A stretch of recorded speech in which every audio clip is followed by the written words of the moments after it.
Jadi ini tetap berlaku saya kira, meskipun dalam kondisi COVID. Oke.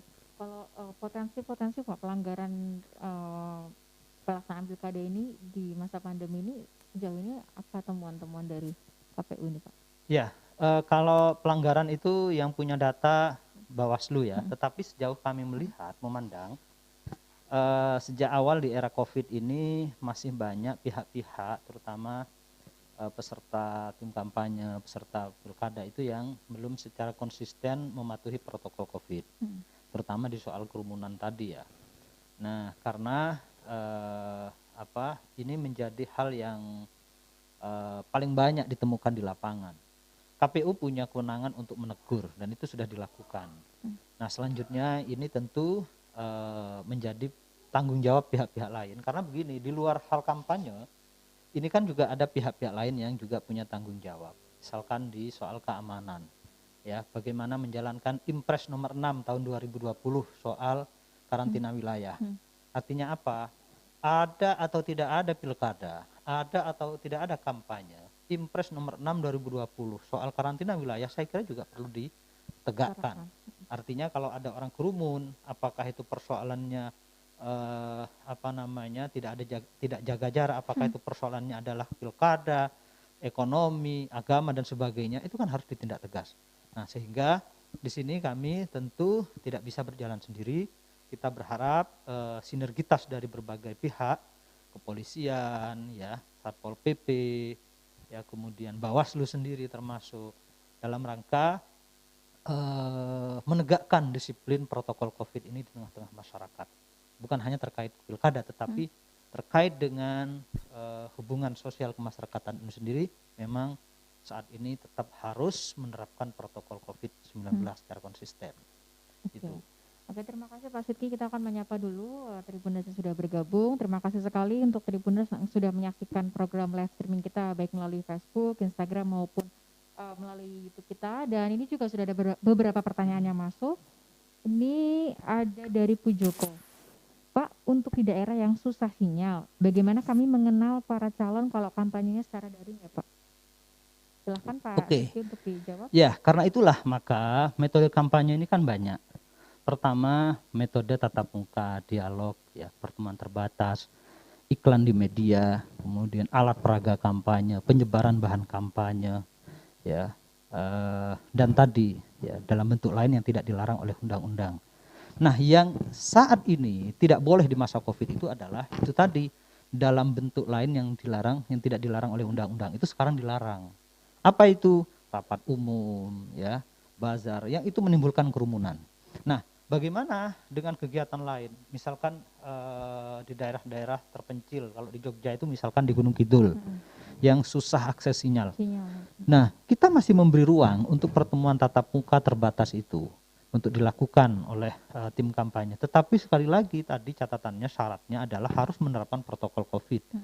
Ada jaga jarak, semua pesertanya pakai masker. Jadi nggak masalah, tetap bisa, meskipun kita dorong ya, kita dorong untuk dilakukan secara daring, tetapi tidak menutup ruang untuk dilakukan langsung pertemuan luring apabila di sebuah tempat itu tidak ada infrastruktur yang memadai, tapi dengan syarat tadi, protokol COVID harus diterapkan.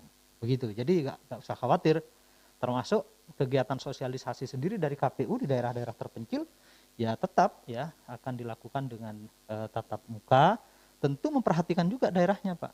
Pertama ya, sana status COVID-nya bagaimana.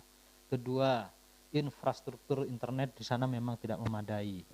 Nah, ketiga, kalaupun dilakukan dengan protokol COVID. Jadi itu, kata kuncinya itu adalah protokol COVID, kata kunci yang lain adalah tidak kerumunan. Itu sebenarnya. Jadi nanti kalau misalkan ada ya tadi tidak mematuhi dan juga ada kerumunan ya seperti tadi Pak Sidki bilang dibubarkan begitu Pak ya. Iya. Oke. Nah ini terkait mungkin tadi selain protokol itu Pak ya, pada saat hari pencoblosan itu juga nanti protokol-protokol yang akan diterapkan itu seperti apa itu Pak?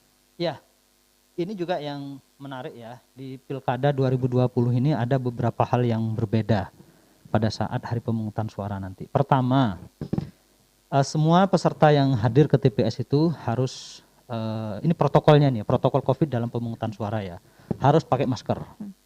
baik itu pemilih, kemudian petugasnya di TPS, KPPS, saksi semuanya pakai masker.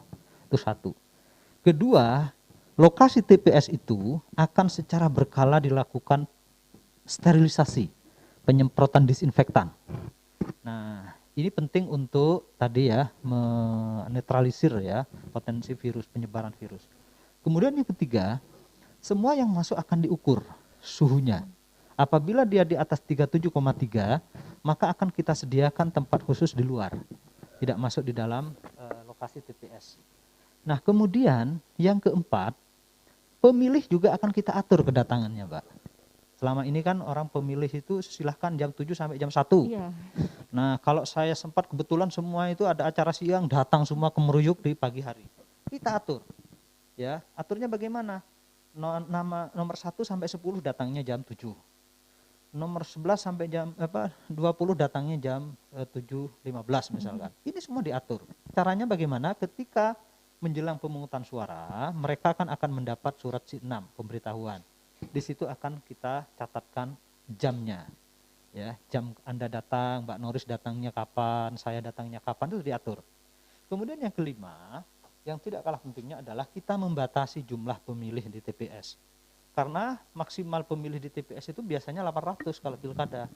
Tetapi sekarang paling banyak 500. Itu pun kalau di Jogja jarang yang sampai 500 per TPS. Paling 400 paling banyak.